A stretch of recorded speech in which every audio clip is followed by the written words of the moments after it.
Hello everyone and welcome. In today's video, we're going to be doing my predictions for the last death battle of 2025, which is going to be between Ash Ketchum from Pokemon versus Yugi Mutou. So I don't know why I froze on that one, from Yu-Gi-Oh! So this one was really tough because they're so different and I don't really, so I know a lot about the two of them. But the problem I have is just trying to figure out which ones are better, the pocket monsters, aka Pokemon, versus the dual monsters from Yu-Gi-Oh! This was not easy. Plus, you had the millennial items as well that potentially could cause issues here. Um, on paper, like for me, it was one of those things where it's like Yugi should win automatically, just for the sheer fact of his cards and everything else. However, the more I thought about it, the more, at the very least, the monsters versus Pokemon were rather close to being even.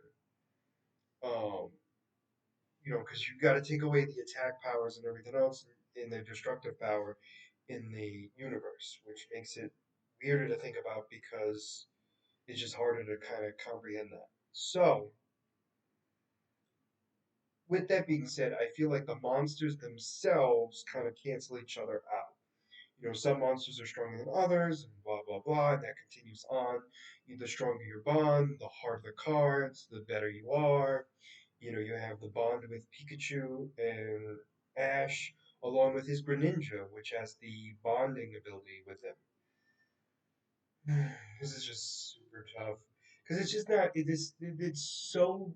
This one's almost like so many of the other. Well, not so many of the others, but like the cartoon ones where it's like Wile E. Coyote versus Tom.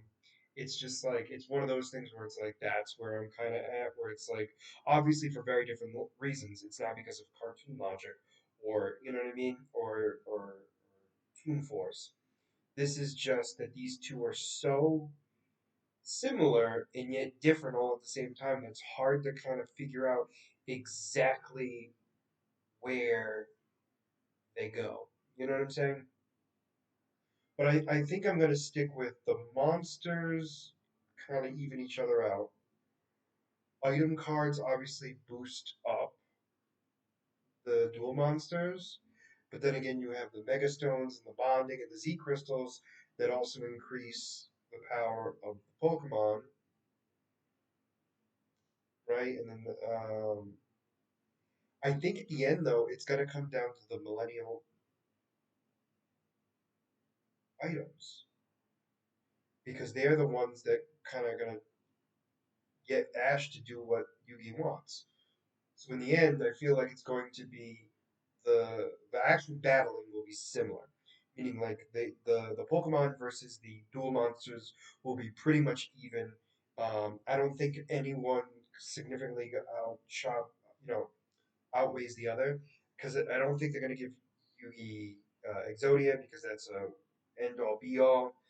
Um, so I'm gonna stick with my original thought for different reasons, where I'm gonna think that Yugi Mutou is going to be the winner of this death battle, mostly due to the fact of his millennial items, which is going to help him, especially with experience and everything else, to beat Ash Ketchum in this death battle. Plus, technically, Yugi has fought to the death before, multiple times, and Ash has never. So there's experience in that as well.